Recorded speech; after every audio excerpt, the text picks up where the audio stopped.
there's consequences for inappropriate behavior. So we've had issues with students being tardy to school. Okay, that's the stick. What are the carrots? And the carrots are, well, the carrots I want to have are the hardest carrots to form, because when a student's late to class, I first ask the question, why didn't they want to get there sooner? Why aren't they rushing to that class? Why isn't that class so engaging they wouldn't dare miss it? So that's sort of the first way I look at it and say, there are some teachers in this building where students are never late. And it's not because they fear those teachers, it's simply because they love what's happening in there and they want to get there on time. So if students are reluctant to get to a class, I need to figure out why is that.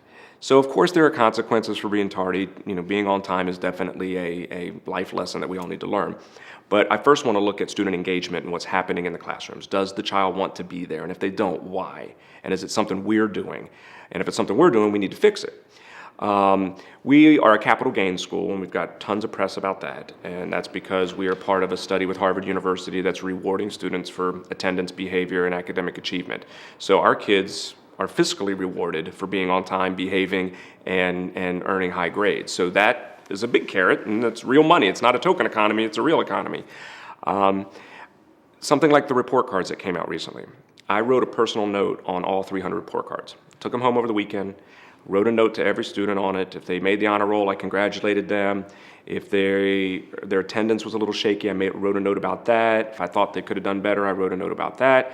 And still that reaching out, that personal touch and that connection to their learning and them as a person, I think is going to go a long way. But we do the regular things, honor roll certificates. We're about to start a program called PBS, Positive Behavior Supports, where you basically catch kids for being good. And our mascot is the lightning, and we're going to give out bolts. Bolts is going to be our token economy here, and you can cash in your bolts at the school store.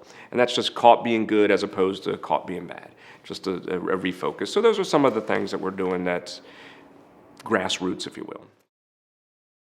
I'm hitting every room this morning before I have a rack of meetings today, just to let everybody know. How do you hold teachers accountable? Well, I hold them accountable first because I'm constantly in their classrooms and I don't ignore things. I'm certainly not going to embarrass a teacher in front of the students, but if there's something going on in there that I have a question about, if there's something going on in there that I take issue with, we meet that day about it, and I'll bring it up. Usually it's around an issue of engagement or rigor, because I really don't want things dumbed down for our kids. And I don't want teachers teaching kids things they already know. Exact one? No. That's what I thought. Is this our brilliant sixth grade? This is our brilliant sixth grade. If I'm one of your teachers, how often would you be in my classroom? At least once a day. At least once a day. I do what I call rounds in the morning. So I hit every classroom first thing in the morning, and just talk to the kids, say good morning, and I check the objective that's on the board, make sure it's written at the mastery level. I check to make sure that there's an agenda. That's in and out in 2 minutes. And then I will rotate again. One day I'll go and spend a little more time in the literacy classes, a little more time in the math classes, a little more time in science and social studies. So at least once a day, more often than not twice. You got coffee today? Yeah. Okay, awesome. You've got 28 classroom teachers. Are you happy with all 28? I'm happy with most of them. I think some have some areas to grow. If you're not happy with some of them, right, what happens? We have a very courageous conversation. And I use a little formula called NEAT, N-E-A-T, and I have to let them know and put them on notice of what it is that I'm unhappy with, and that's the N. And then I tell them the E, which is my expectation.